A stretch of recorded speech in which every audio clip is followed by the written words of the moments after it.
It's a police car.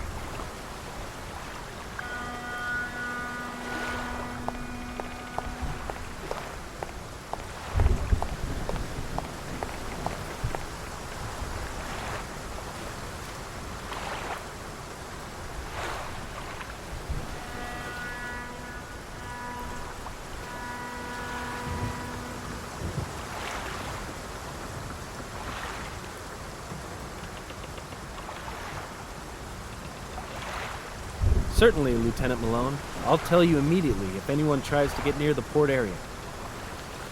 Definitely. On your orders, over and out.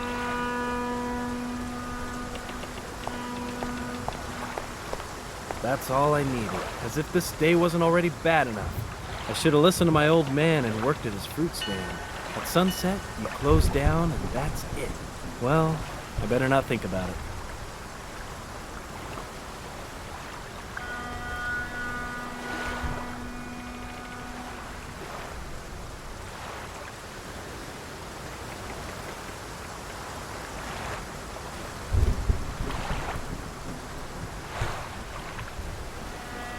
It looks like Malone wasn't joking when he said that he was going to put his guys on me. As long as the officer stays there, I can't get to the piers.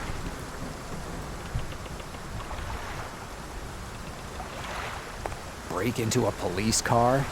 Why not? Let's add a few details to my criminal record.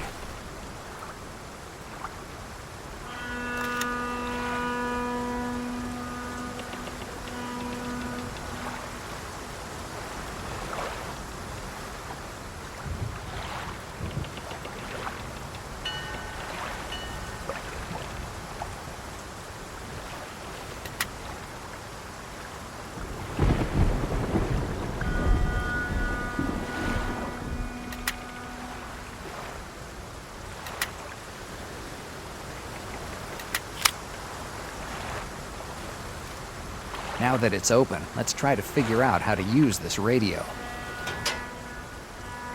If I can get the radio to work, I could pretend I'm from the police department. Maybe I can find a way to get them to leave the port.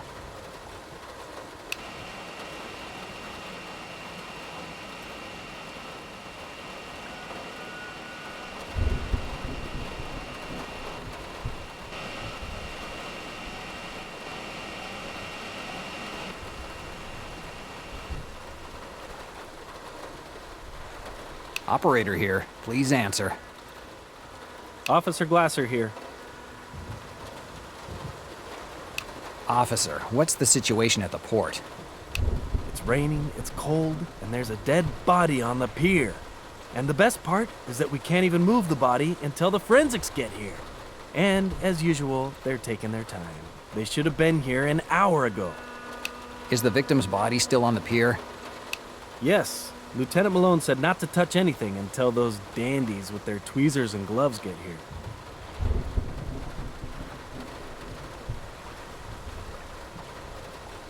Officer, you have to come back to the department. Negative, we can't. Until the forensics get here, we can't leave the pier. Officer, we need more men. Sorry, but we have orders from Lieutenant Malone. Even if the White House blew up, we couldn't move from here. So unless you have work I can do over the radio, don't count on me.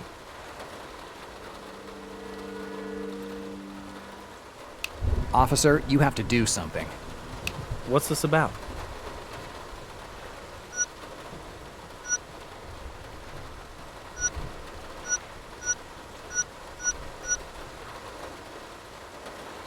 You need to contact the Binkle Taxi Company by radio. They reported a driver missing on the Lower East Side. Are you joking? No, officer. We don't have any other officers who can take care of it. Shit. Not only do I have to deal with the rain in the middle of a semi-deserted port, but I also have to go and collect information on the underpaid cab driver who decided to run away without saying anything to anybody. Sorry, officer. Yeah, over and out.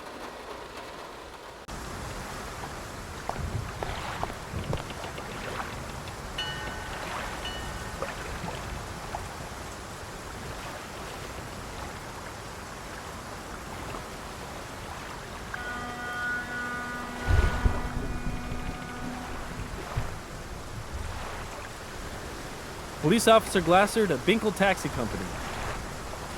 Answer. Hi, I'm calling about the missing cab driver. Can you please tell me who is speaking? Good. I'd say that we have to take advantage of it and go by. Carlos Gallardo. When was the last time you heard from him? Has he ever disappeared before?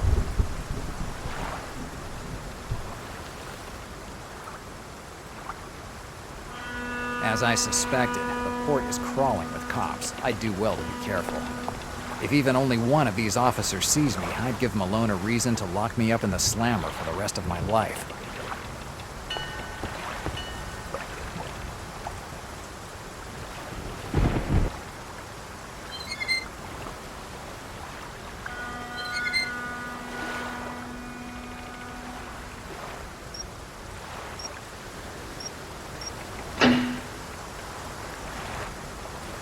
Hey, what's going on?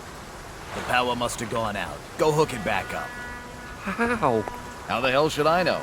Do I look like an electrician? Go see Glasser and have him explain it. He's the one who turned it on when we got here. Why do I have to go? Because I don't feel like it. And since you're the rookie, you'll follow my orders. But... Stop stuttering and go get Glasser. This isn't how you're supposed to act. Yeah, you're right. The world's unfair. Now do me a favor and hurry up. This place is bad enough on its own, but without light, it's even worse.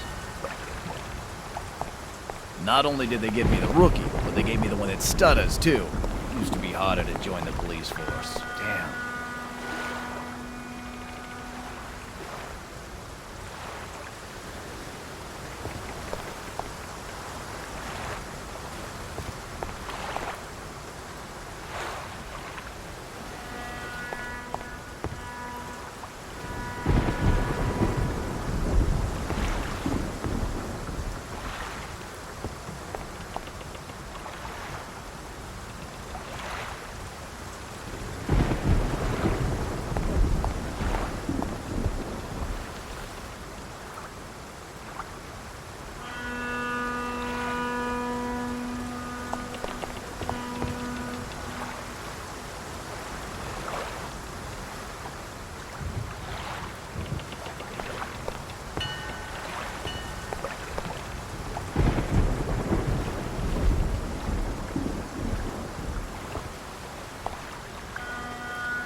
Who the hell are you?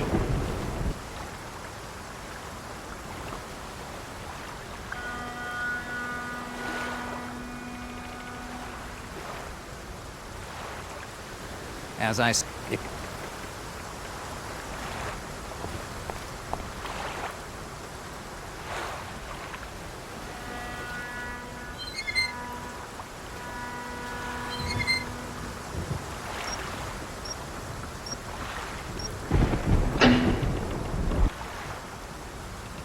Hey, what's going on? How the hell goes... Yeah. Not only...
if I'm turning the power back on. It looks like I made it just in time.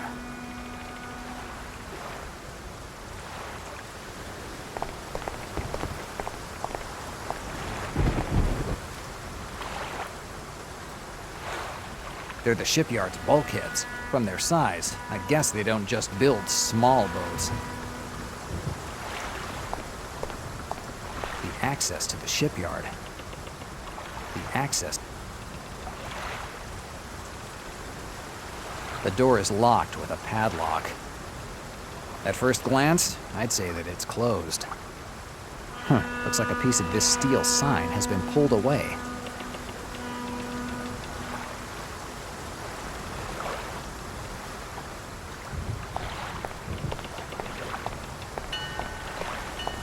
One of the crates is open. Dolls. So this is what most of the crates at the port contain. Yes, I'll take it. A piece of wire can turn out to be helpful when you least expect it.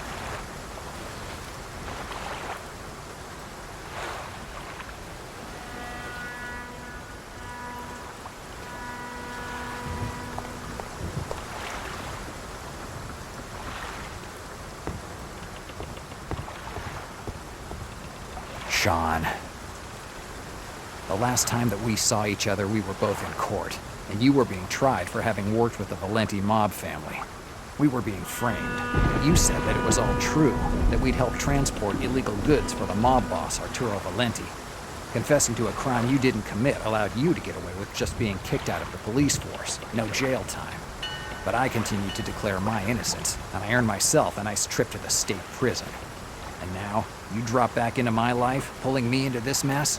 God knows why, but I'm not sorry you're dead.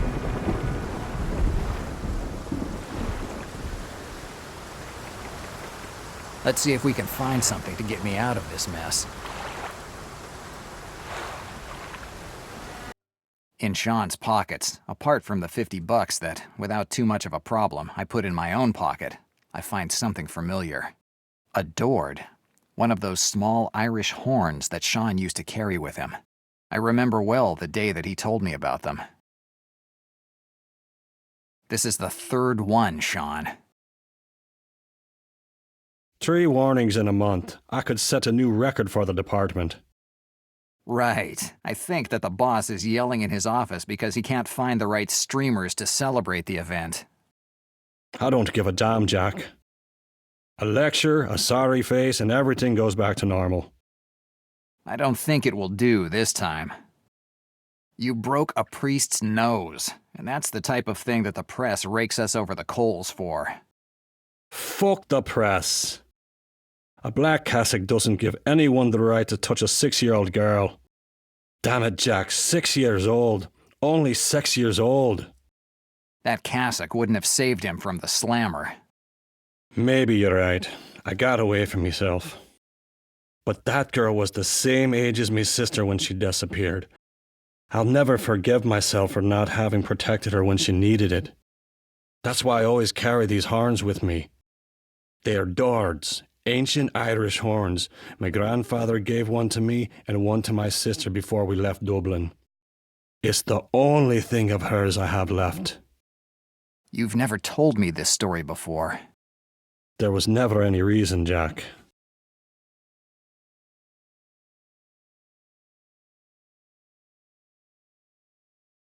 He always had 2 dords on him, but I've found only one here. I wonder where the other one is.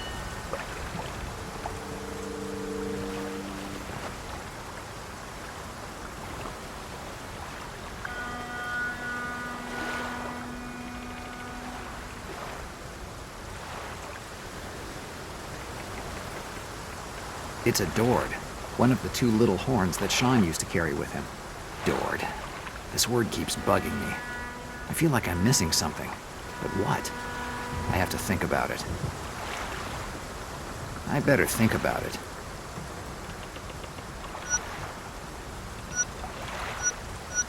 The call I got said, follow the dord, not the Lord. So it has to be Sean calling. He knew he would die. and he called me so that I could get what he hid in this port before anybody else.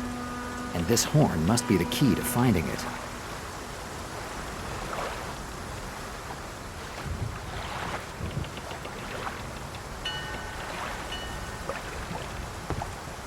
There's something between the wooden planks. It looks like a piece of metal.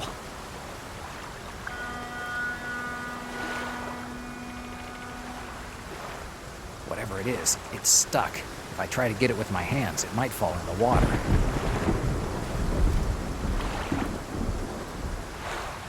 Yes, with a piece of wire, I should be able to get it without making it fall in the water.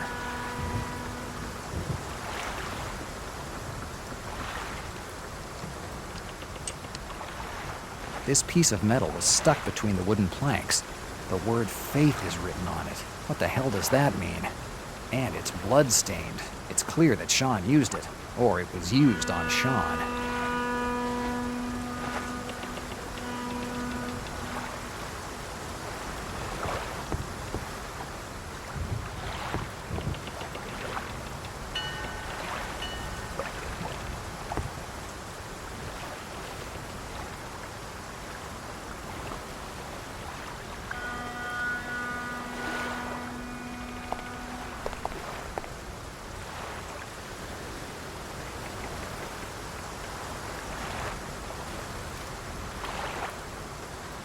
Let's see.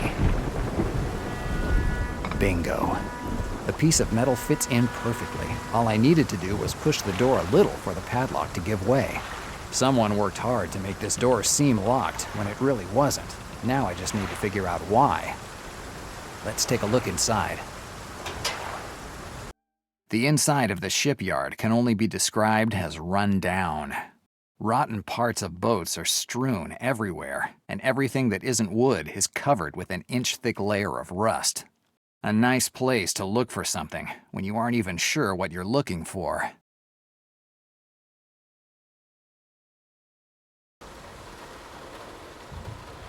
Barrels.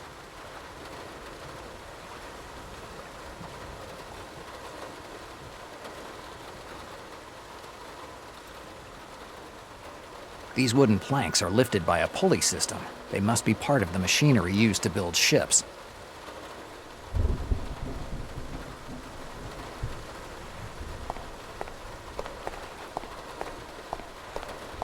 These wooden stacks are useless because they're rotten.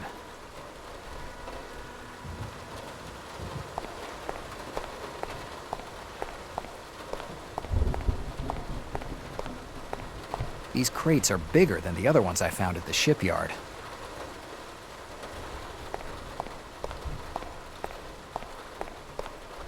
It's a toolbox. It doesn't have many tools.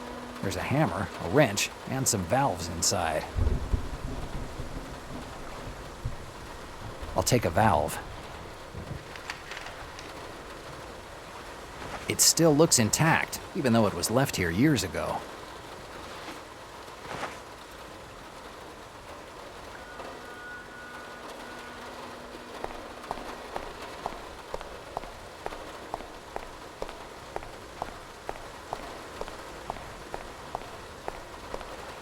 It's a control panel.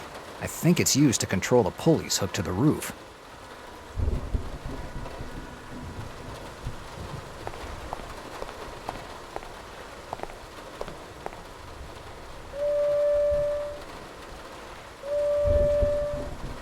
The sound that I heard came from those crates.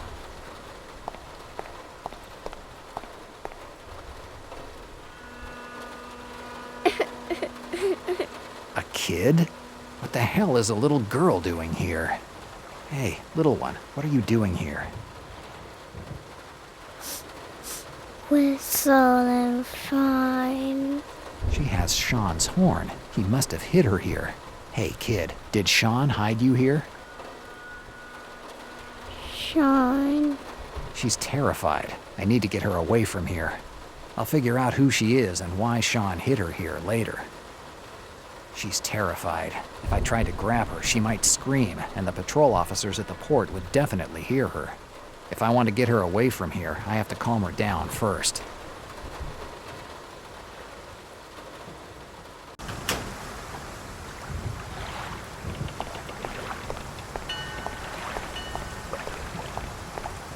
If I could put this doll back together, I could use it to calm the girl down.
No, it doesn't work like this. Yes, it should work fine, but I have to find a way to keep the pieces together. If I use the metal wire, it should be okay.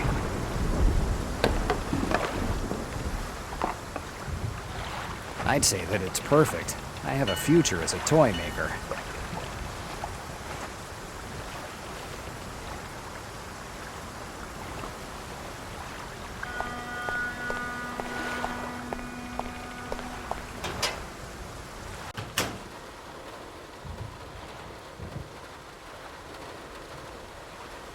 I hope this helps her calm down a little.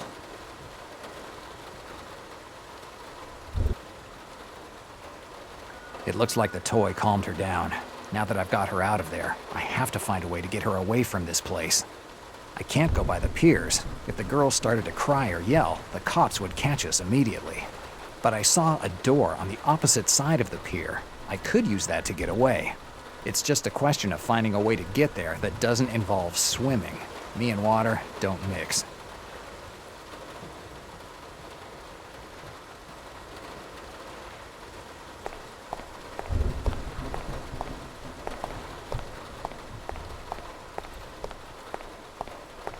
Maybe I could use the pulleys to connect the opposite side of the pier. Nothing's happening. It looks like it's out of order. I could check the machinery. Maybe I can find a way to turn it on. No clue. At least none that makes any sense. No, it doesn't make...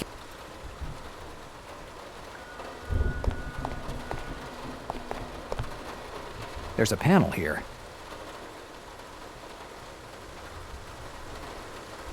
There's not enough light to see anything.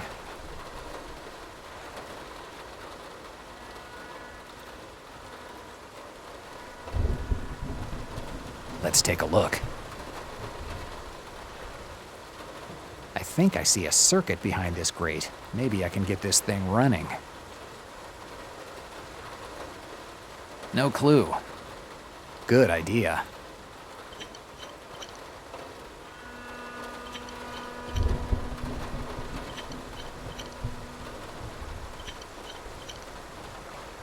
Okay, now I have all 9 valves. Let's see if I can get it to work.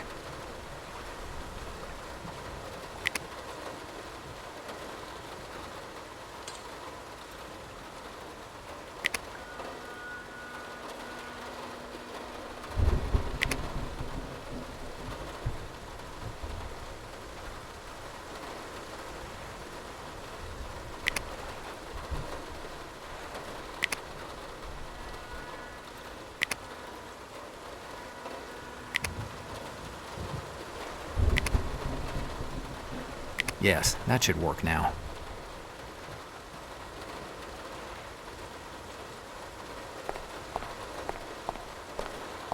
And indicator light just turned on. Now it should work.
Yes, if I position them like this, I should be able to reach the opposite side of the shipyard.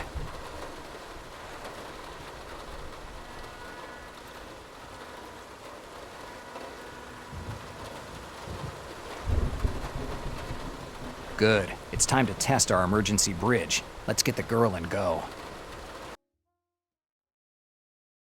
In the balance. I'm always in the balance. Whether it's a whiskey bottle or wooden planks, it makes no difference. My life is always in the balance.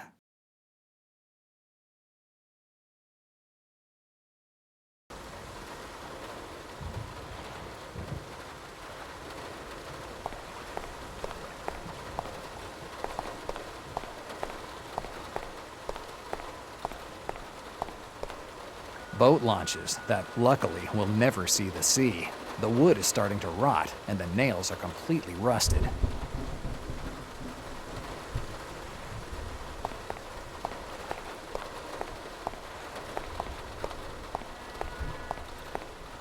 As long as this barrel stays there, I won't be able to open the door. It probably weighs at least double my weight. It's impossible to move it as long as it's full.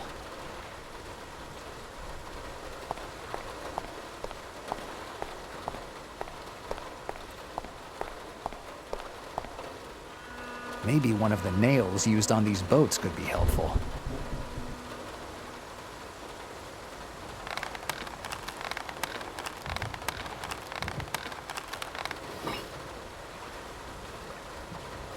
The rust doesn't seem to have corroded it completely. It can still be used.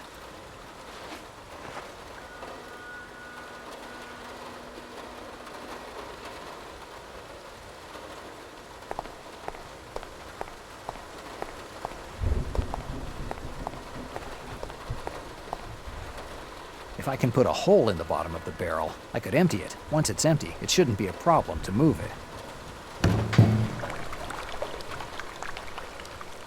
Good. Now I can leave this damn shipyard.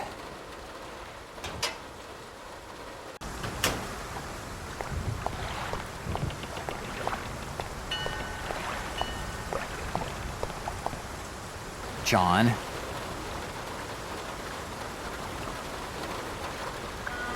Oh, you here? Where you go? Nowhere in particular. Start the car. We have to leave quickly. Quickly? What have happened? You have ended in trouble again?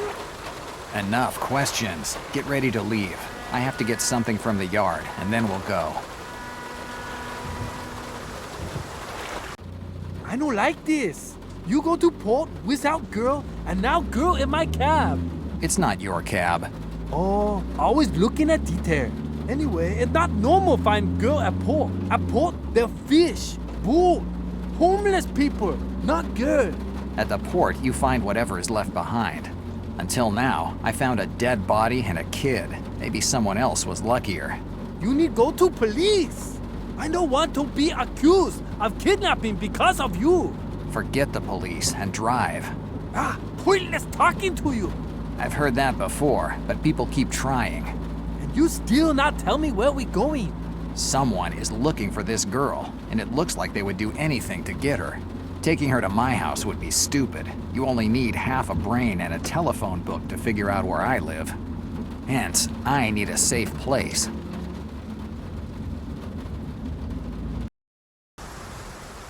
John, you wait here and watch the girl. Now I be babysitter? Right. It'll be good experience for when you have kids. I already have kids, but they far away. You left them in China? No, Detroit. They have Chinese restaurant.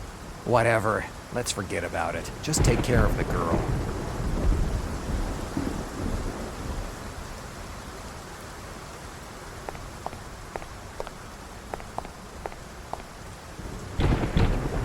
Greta.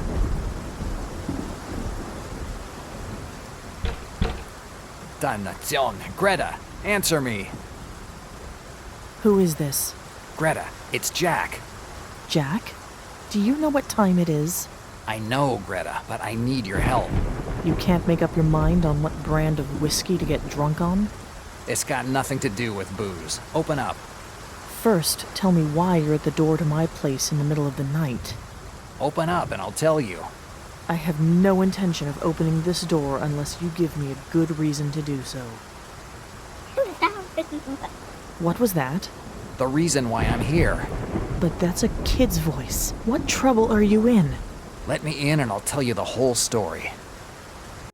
While I'm explaining the whole thing, Greta helps me with my busted lip.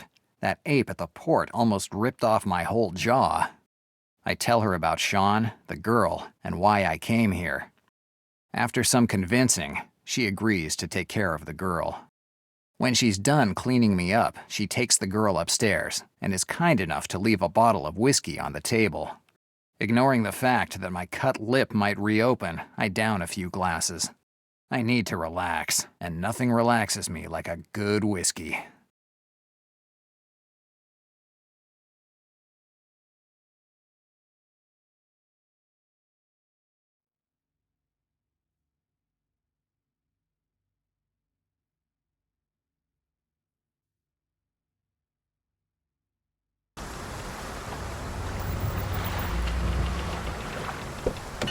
Come on. Wake up. We need to get on board. Right. We have a boat to catch.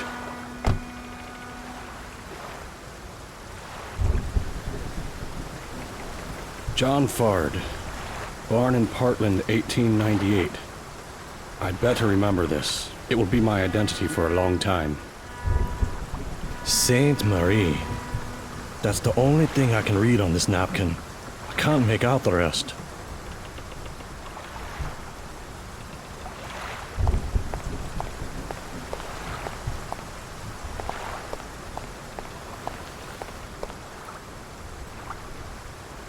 Is this where you're bored?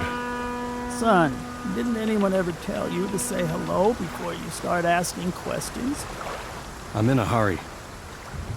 Yeah, you kids today are always in a hurry. You're always running around and only doing things halfway. Things take time, otherwise you just end up with a bunch of crap. I'll keep that in mind, but I need to get on board urgently. Son, I don't know what brought you and that little girl here, but this isn't a tourist port. Only sailors and fishermen leave from here, and you don't seem to be either. If you really need a ship, you can go to Riverside. There, with a couple of bucks, you'll find dozens of well-dressed sailors who will be more than happy to ferry you around the East River and tell you all the juicy details about the city. I'm not a tourist and I need to leave from here. Now. The only way for you to leave from here is as a sailor. No nautical documents, no access. I have to board. It's a matter of life and death. I'm sorry, but like I already said, without documents, I can't let anyone leave from here. Forget about it. Whatever.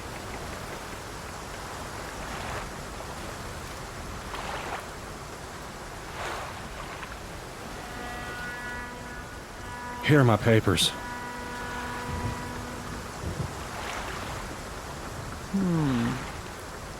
So your name is John Ford. Right. A case of homonymity. What ship do you need to board, John Ford?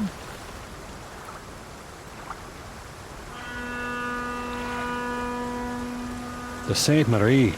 Saint Marie something. I don't remember the whole name. The Sainte Marie de la Mer. I know that you aren't a sailor or a fisherman, but at least try to study your part better for the next time, son. There won't be a next time. One last thing. The girl's boarding documents are in order, but her name isn't on them. Is she your daughter? Yes, she's my daughter. What's her name? Emily. Emily Fard. Okay, the documents are in order. The Sainte Marie de la Mer will dock in a few hours. Thanks. Good luck, son. You'll need it. Right.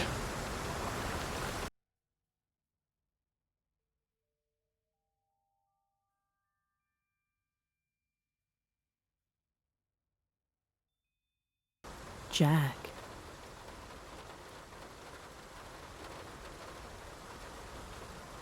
Jack. Jack. Oof.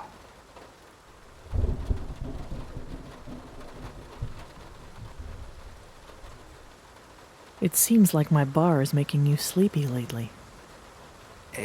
It was just a few seconds of fatigue. You were saying a name during your moment of fatigue. What name? You were talking about an Emily. Who's that? No, it's no one. I just had a bad dream. Speaking of which, did you take care of the girl? Yes.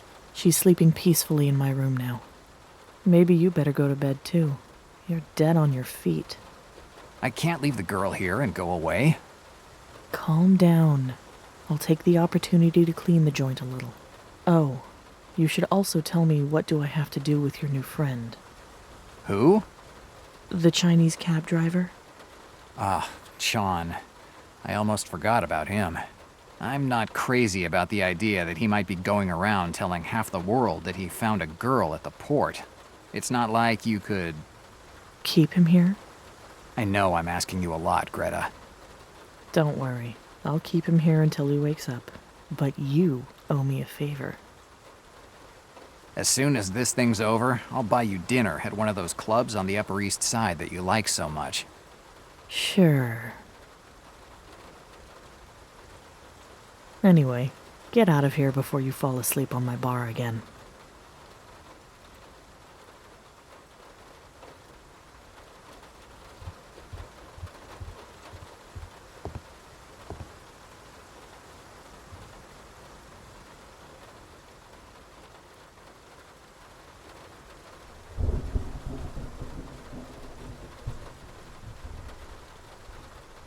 He looks like he's in a deep sleep.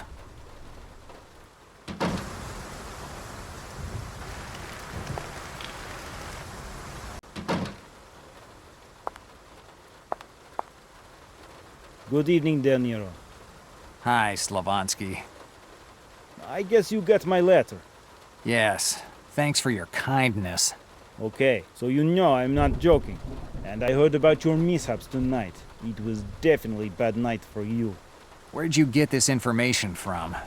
I always know everything about my renters. I like to know what people who live in my apartment are up to. Right. No vested interest there. Exactly, Del Nero. If you want to avoid any unfortunate problems, I suggest you pay me that back rent you owe me.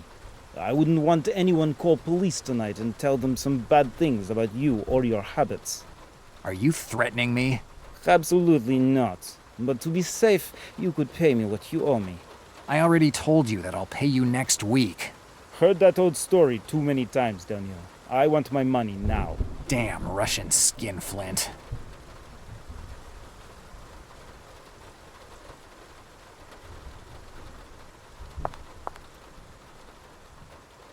Here's your money. Okay, De Niro. This way we can get back to our pleasant owner-renter relationship, huh? Keep the money and your pleasant relationship. Anyway, I want to show you my loyalty to renters. I find out about your misadventures from police detective. A police detective? Da, one Ballard. He woke me up in middle of night to ask about you. And when he found you one year, he asked to see your apartment. Did you let him in? Of course. I don't have any intention of upsetting police to protect a renter who always pays late like you, Del Nero. Tell me about this police detective. What do you want to know? What kind of guy was he? He introduced himself as Detective Ballard of State Police. He was pretty tall, had dark skin, was well dressed. He spoke kind of funny, seemed like a foreigner. What did he do when he went into my apartment? I don't know. He wanted to go in alone, but he was quick. He seemed unhappy when he left. Dannazione. Malone is trying to frame me. Who knows what that guy was hoping to find in my apartment? I'm not interested in anything else. Good. Why isn't the heat working? Problems with boiler. It doesn't want to turn on. Did you call a technician? Nah, technicians are good for nothing and want much money. Boiler is solid. A few adjustments, it'll be like new. Until it breaks down again next month. Goodbye, Slavonsky. Goodbye, Del Nero.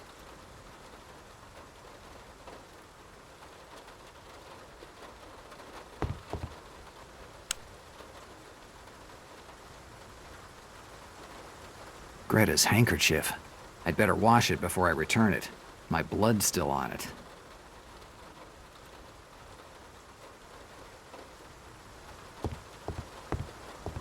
My 20 square feet of bathroom with my $16 a piece ceramic sanitary ware.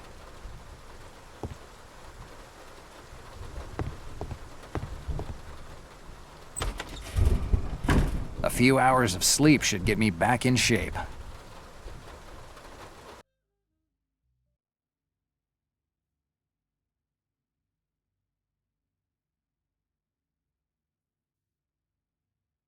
While Emily is asleep in the cabin, I sneak for a smoke on the deck of the boat. We'll be off to Canada soon, leaving New York, Professor Zindler, and this whole mess behind us. We made it. We're safe, I think. But the barrel of a gun between me shoulder blades makes me think otherwise. It's the Turk. He found us.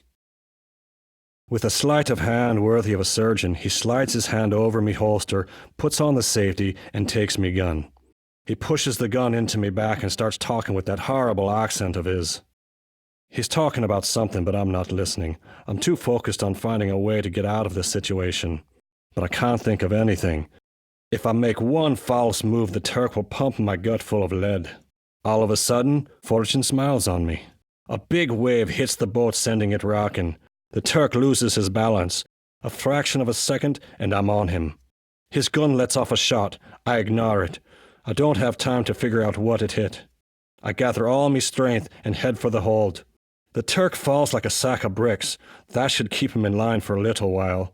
Grabbing Emily, I get off the boat. They know where I am, and I have to hurry up and run away. I don't have much time. I have to find a place to hide Emily. If the Turk got to me, it won't take the others long to get here too. The Sainte Marie de la Mer.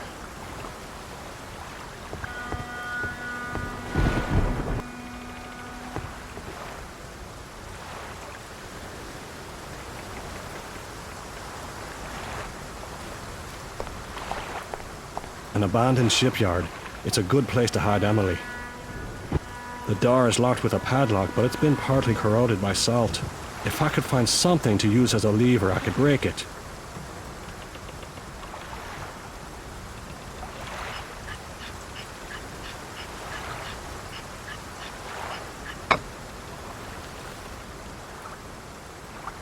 I was able to get a part of the plate off.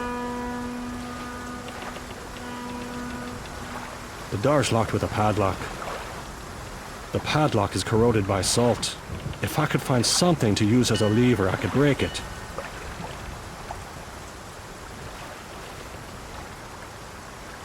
By using that piece of metal as a lever, I should be able to break the padlock. One good hit and the lock breaks without any problems. I try to get Emily to enter the shipyard, but she's afraid. I put one of my darts around her neck and I tell her we're playing a game. I'll count to 30, she has to hide, and I'll come looking for her. I'll whistle every now and then with my horn, and she has to do the same when she hears it. I tell her to never come out of her hiding spot because I have to find her. If she hides well, I'll give her a toy all for herself. Emily heads for the shipyard. From her eyes, I can see she didn't buy the story about the game, but she knows she needs to do it. The kid's on the ball. The hole in my lungs was getting worse and worse. It's starting to get hard to even breathe. With my last bit of energy, I head towards the entrance. I get to the outside telephone near the harbour master's office and I call the police. Their intervention won't help much, but at least it will put a lot of people on guard and that will put the brakes on the Turk's friends. Then I call the last person I ever thought could help me, Jack. I cover the telephone with a handkerchief so he doesn't recognize my voice. If he knew it was me, he'd never come. The telephone starts ringing and someone picks up on the other end. It's Jack answering. I make up the first lie that comes into my head to get him here. Halfway through the telephone call, the lines dropped. They cut the electricity in the telephone lines. They're here. I did everything I could, but now all that's left is to wait for the end. And I certainly don't want to do it here.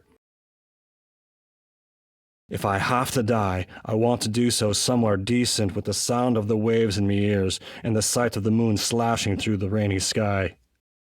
Yes, it's a good place for a goodbye.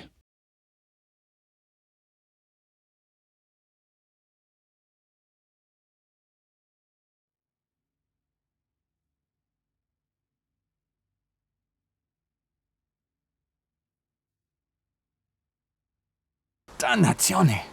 I keep having these dreams, if you can call them dreams. They're so real. The port, the girl, Sean, and then that hitman, that Turk. It all seems to match. How is that possible? How can a dream be so real? How can a dream explain things I don't know? Maybe I better knock it off with the questions and get up. I must have slept a couple of hours. That's more than enough for a hardened insomniac like me. Come on, Jack. The night's still young, and there are people out there who would love to see you dead. And maybe one of them is the guy who last night was pretending to be Inspector Ballard. I'd better ask Slavansky a few more questions.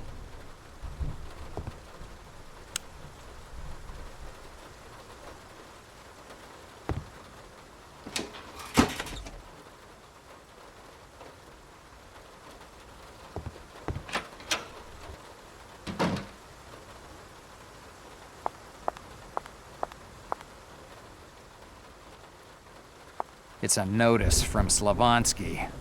All tenants are asked not to leave strollers near building stairs. I don't think it's funny. Vladimir Alexandrovich Slavansky. It must be the kids from the third floor. I've got to admit, they have a good imagination for pranks.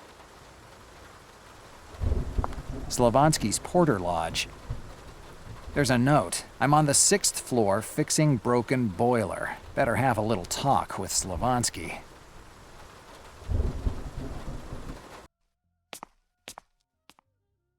Given how often these radiators work, they're more like pieces of furniture than part of the heating system.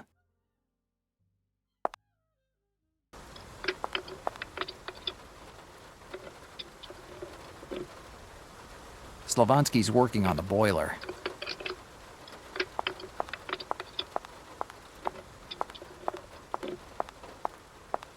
Slavansky. I working on boiler. Can't talk now. I have to find a way to keep Slavonsky away from that wreck of a so-called boiler. Apartment 607. Odd. I've never met anyone who lived in this apartment since I moved here.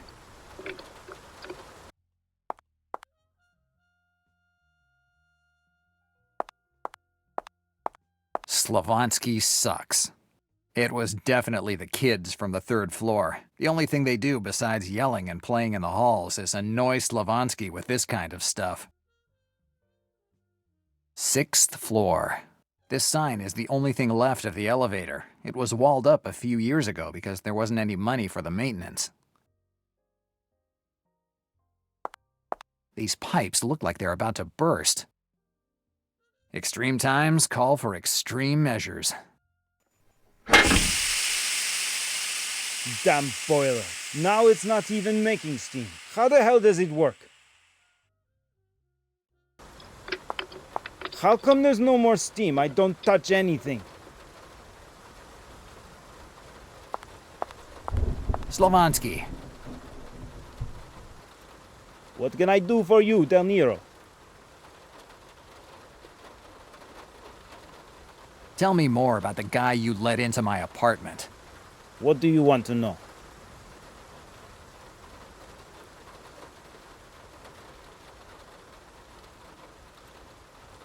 I have a question. What is it now?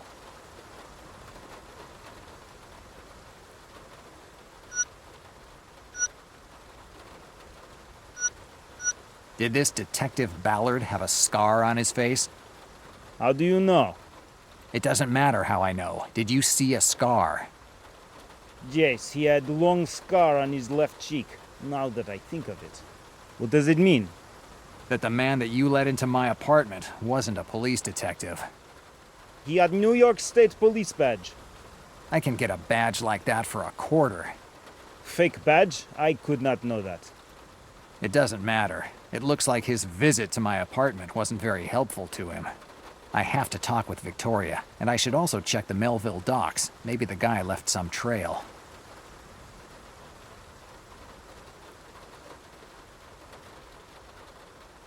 Why isn't the heat working? Problems with boiler. It doesn't want to turn on. Did you call a technician? Nah, technicians are good for nothing and want much money.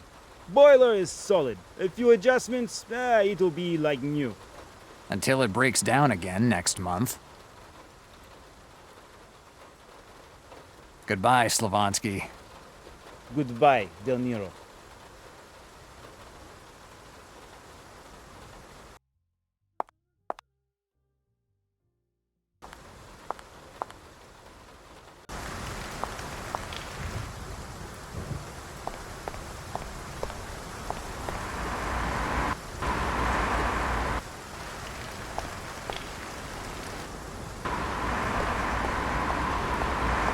That was Chan's cab. Where the hell is he going?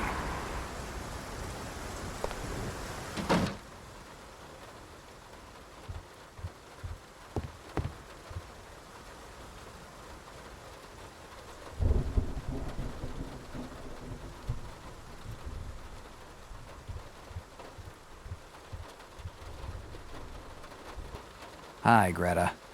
Jack, I thought you were resting. I slept enough. It hasn't even been 2 hours since you left from here. Right. I think that my insomnia is getting worse.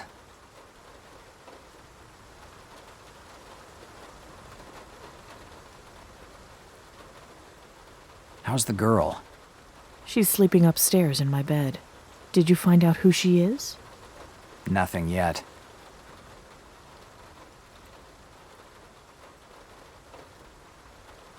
Where did Chan go? I don't know. I stepped out for a second, and he wasn't in the joint anymore. Dannazione. Are you afraid he might go to the police and tell them everything? It would be a dumb idea, but dumb enough for him to actually go and do it.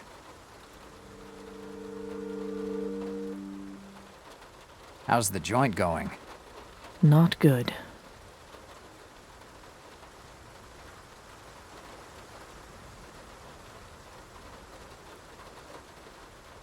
It looks like you haven't had many customers lately.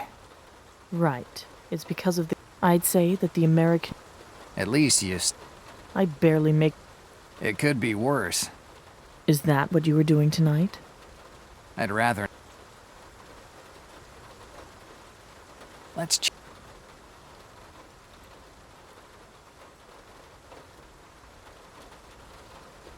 About Smiley. I hate that guy.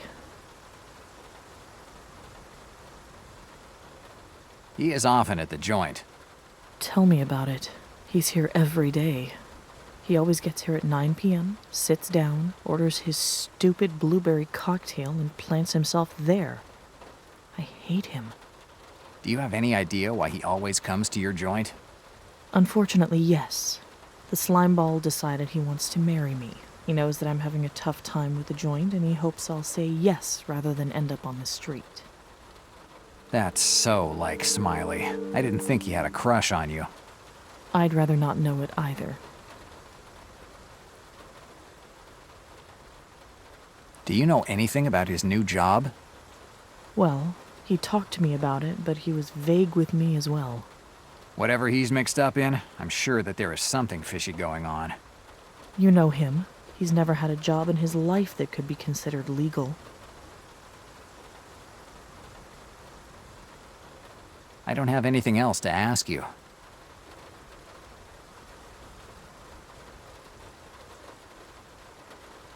Okay, I'm going now. Bye, Jack.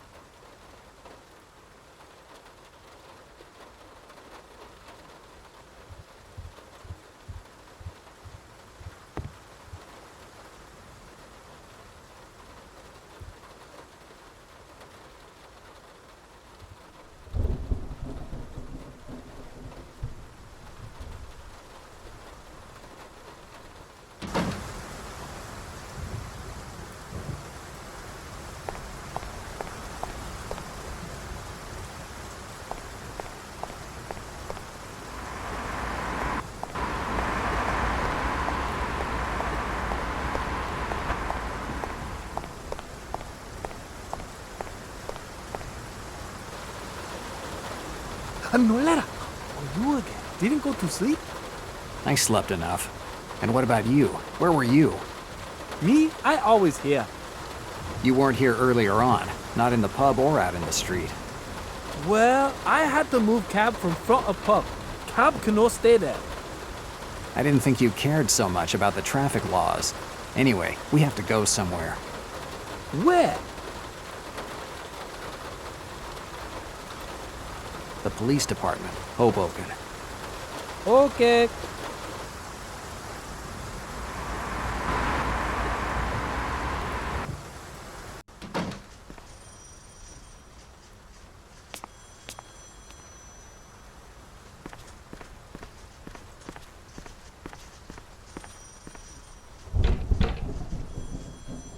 It looks like Victoria isn't there. Maybe the officer on duty knows where I can find her.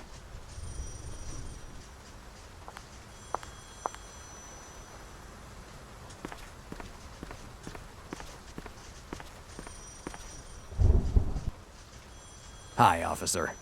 How can I help you? Do you know where I can find Sergeant Diaz?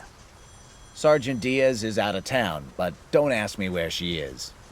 I guess you don't even know when she's coming back.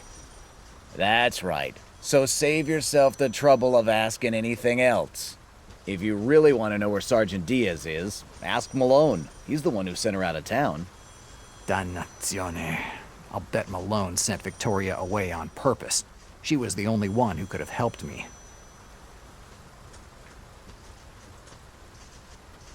I'd like to talk to Malone again. Listen, I'm fed up with you. If you want to go talk to the lieutenant, go on your own. You know the way.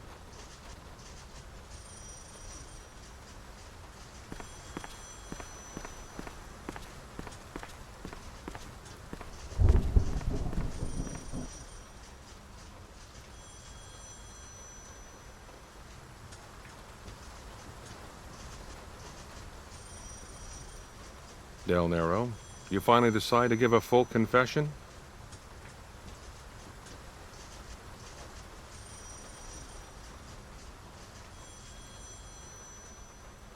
I was looking for Sergeant Diaz. Sergeant Diaz isn't here. I thought it'd be better to assign her to a case outside the city. Afraid that she could help me, Malone? In the situation you're in, Del Nero, not even the President of the United States could help you. She paid your bail, but that only gave you a few more hours of freedom, nothing else.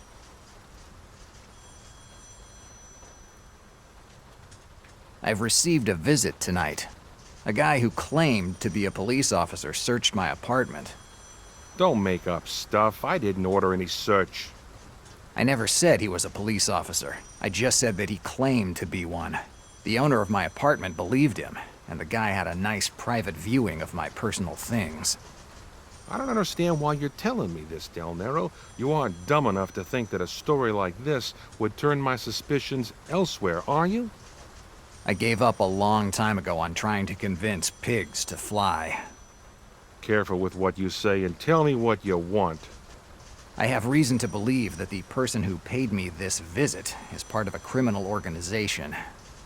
Yeah, it looks like you have a lot of enemies, Del Nero. I suggest you take it easy with your nighttime visitors. Your ex-partner hung with a rough crowd in Los Angeles. What crowd? It looks like Black Lily was on him. Black Lily? The mob in Los Angeles? Exactly, Del Nero. It looks like your time in the slammer might not be the worst thing that could happen to you. Yeah, the typical choices that life always presents me with. If you want protection, I can offer you a stay in one of our cells. I'd rather be shot than eat that swill that you call a meal. I've already tried it. Now the choice is yours. Goodbye. See you soon, Del Nero.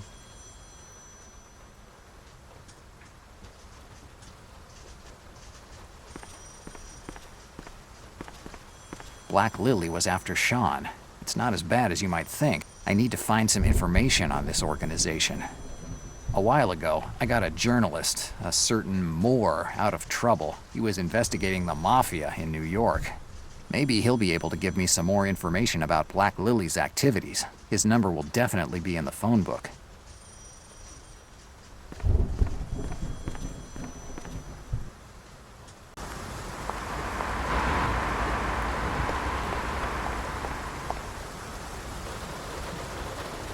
Where you want to go this time?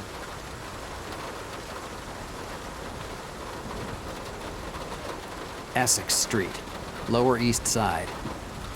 We see.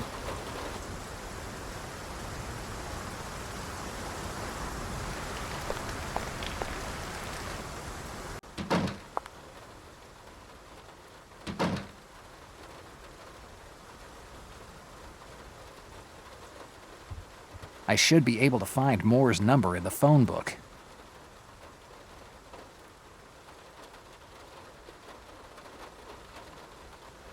Let's see if I can find Moore's telephone number in the phone book. Moore. I just remember the last name, but he had a pretty unusual first name. I'll remember it if I see it written. I don't see anything useful here. No, that's not the Moore I'm looking for. Violetta Moore. That's the name. What kind of name is Violetta for a guy? Anyway, his number is 555-4897. I hope he's still alive. This guy has a real knack for getting into trouble.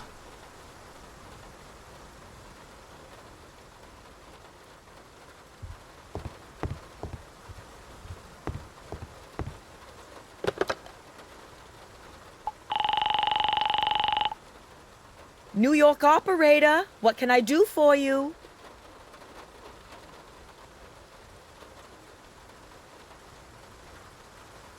Can you dial a number for me? Can't you buy yourself one of those new telephones with the numbers? I'm an old-fashioned kind of guy. I don't go in for new stuff. Huh. What's the number?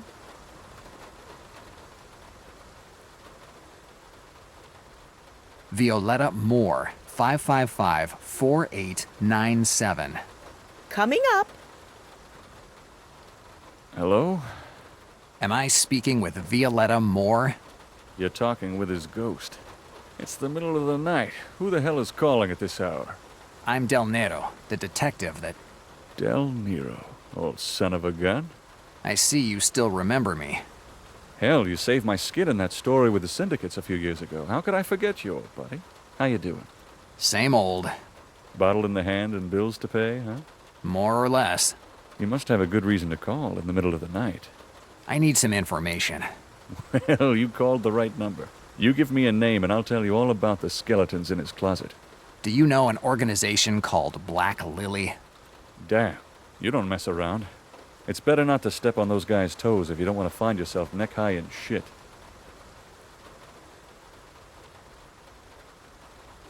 What do you know about them?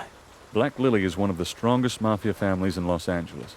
In the mid-1920s, they started to grab power when the other families were busy fighting amongst themselves. They figured out that the time of gangsters armed with Thompsons was winding down, and they started to make headway corrupting and forming alliances with politicians. No contrabands or killings. They got what they wanted with cold, hard cash. In Los Angeles, they say that Black Lily doesn't kill you. It just steals your soul.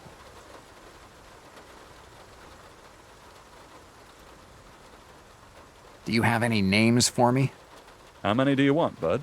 The head of the organization is a certain Tommaso Venanzi, one of your compatriots. But don't think of him as a classic Italian-American gangster. Venanzi is an attorney and he comes from a good family. He's smart enough to know that greasing the right hand is worth more than 1,000 armed men. And who greases those palms in New York for him? A half-Canadian called Samuel Cutter. He's an attorney too, if I remember correctly. Samuel Cutter. I think I've already heard that name before. You definitely read about him in the papers. He was tried for the murder of 4 policemen a while ago. Came out of it as clean as a baby's ass when it gets off the changing table. But he made a mistake. He underestimated the value of the public opinion. What do you mean? Cutter bought off everyone at that trial, even the court usher. But the press figured it out and started to ask questions. Nowadays, the right headline in the papers sends more heads rolling than the guillotine during the French Revolution. The palms Cutter greased pulled away because they were afraid of a scandal and left him all alone. Greasing palms is a good strategy, Jack, but you always need to remember that you're dealing with people who hide behind their business card. What happened to Cutter? That's the best part. Cutter was found innocent at the first trial, but there was another one a few months later, and it didn't turn out as well for him. Did he go to jail? Yeah, he was locked up, and then he was shut up. They found him in his cell with a knife in his back. This sent the entire organization here in New York crumbling down, and with it all the speculations about the involvement of politicians in white-collar crime came to an end. So they all saved their faces. That's right, Jack. Cutter's death was as fortunate as it was suspicious. Well, at least I have a name now. Samuel Cutter. And if he has ever been arrested before, I'm sure that the police archives will have a nice file about him. I'd better go there.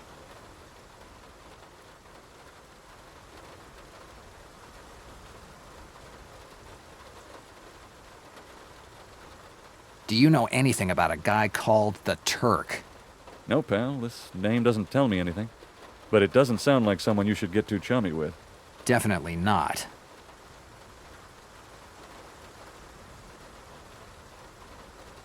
Did you ever hear the name Sean McClane? Sean McClane? No, pal, nothing. Never heard of him.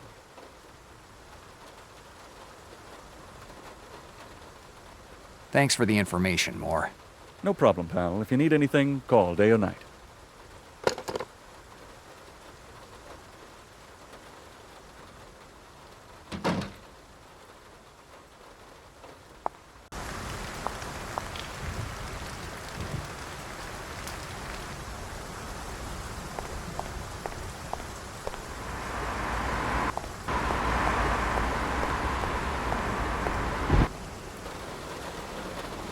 Let me guess. We have to go somewhere. The Melville Port in Brooklyn. Okay.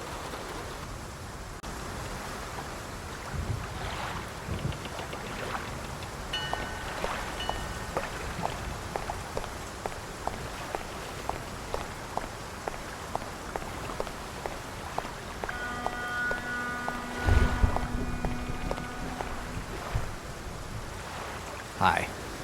Police again? What do you want now? I already answered your questions. I'm not a police officer. No? Then who are you? You're not one of those dumb journalists who are always looking for conspiracies and scandals everywhere, are you?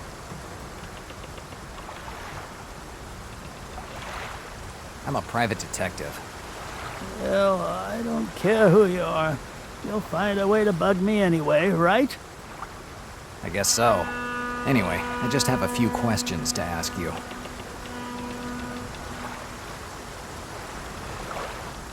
What do you know about what happened here tonight? I know that one guy bumped off another guy, and he picked this port to do it. That's what I know, as I told the police over and over again. You don't seem too surprised by what went on. It's not the first time, and it won't be the last that someone gets bumped off around here. Has it happened before? You could set your watch by it, just like my rheumatism. This port has its share of some of the worst scumbags in New York, and sometimes we even manage to get a few troublemakers from out of town. Once they even found a Chicago police lieutenant drowned under one of the piers. A well-attended place, I'd say. It wasn't always like this. In the good times, the port was the apple of the eye of Brooklyn's commercial activity.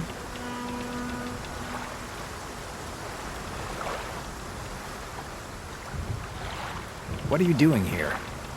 It's the same question that I'm asking myself. I was woken up in the middle of the night by a call from the police who ordered me to close the port due to an investigation. So you were the port manager? You could say that. Actually, I'm the only one here. I'm the port manager, the secretary, and even the cleaning crew.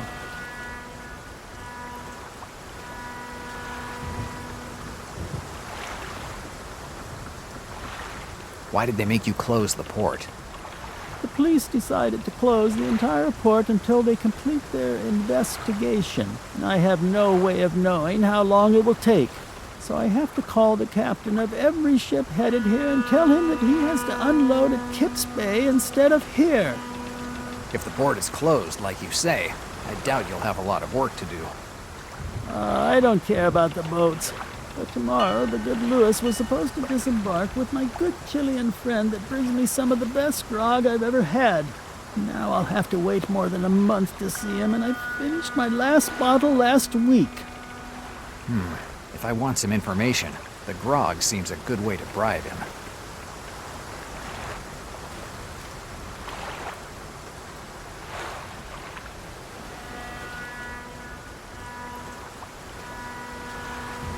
Tell me about the port. It was the beginning of the century. New York felt like it was the capital of the whole world. I was just a young sailor with a few dollars in my pocket and no reason to stay on the mainland. The port owner was old Svensson, a Swede who seemed anything but a sailor. In fact, he couldn't have told you the difference between a swordfish and a canister of gasoline. But he knew business. Oh yes, he knew it all right. That guy transformed this place into one of the most important hubs on the East River in just 3 years. This port doesn't seem like a place where a lot of ships could dock. You shouldn't look at it now. Half of the port is now demolished and sold. Once there were more than 10 piers. Now there are only a couple. Old Svensson had them build huge ones, so that even the biggest fishing ships could dock. Why was part of the port sold? It's a long story. During the port's most active years, I worked at the harbor master's office. An accident involving my right leg stopped me from sailing for a few months. Since I was one of the few who could read or write, I was put in charge of handling port procedures. Everything seemed to go fine, business was good, but Svensson started to change over time. I'm not saying that he looked like one of us, but he started to lose that look of a king that he had when he got here. And he started getting strange visits. And then one day in April 1926, John Grenz, known as the Ace of Spades, found his body floating near the mooring right near his office. The police said that it was a suicide, but none of us believed it. Old Svensson had been neglecting himself, okay, but he still had the will to live. The funeral had barely happened when a certain crony, some fat, half-Italian, half-Turkish guy, took over for old Svensson. Within a year, he sold part of the port and fired half of us. I was the only one to keep my job, and I became the harbor master. Fascinating story, but something doesn't make sense. The recession has shut down businesses that were a lot stronger than this little port. How have you managed to survive this long? You're quick on your feet, son. The answer is simple. Cruises to freedom. Cruises to freedom? Right. If someone wants a change of scene without anyone knowing, this is his ticket to freedom. You mean that criminals can illegally escape from this port? You can do the math. I learned not to ask questions.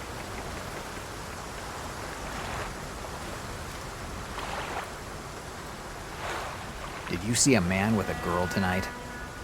It looks like you know more than you pretend to, son. So have you seen a little girl? Sorry, but I can't give you any information about who leaves from the port. It's the rules.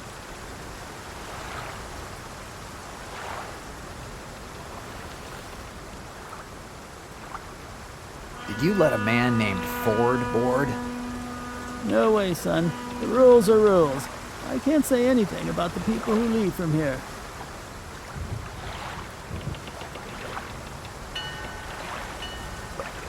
Come on, don't mess around. Tell me what you saw tonight. I'm telling you, the rules say that I can't give out any information about the people who leave from here.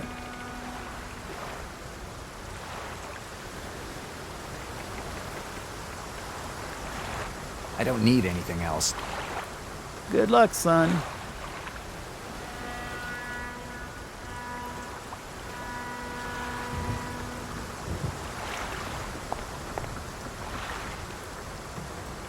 These could be helpful. You want to buy some information for a few dollars? I don't recognize this city anymore. There isn't a secret that can't be bought just flashing a few bucks under someone's nose. Son, I can be bought, but a few bucks aren't going to make me ignore my duties. Now, if you'll excuse me, I'll get back to work.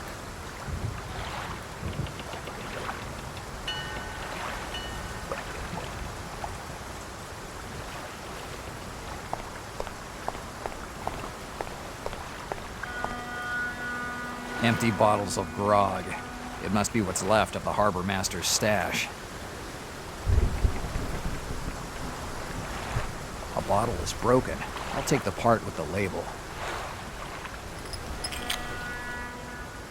Grog de Ricardo Blanco. This stuff is over 120 proof. Every sip cuts your liver's life by a week.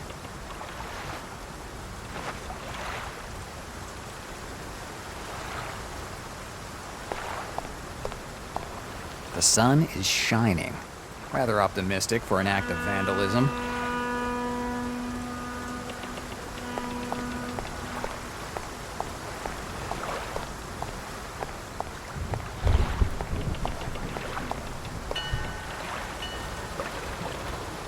Ah, you again. Where we go this time? The police department, Hoboken. We see.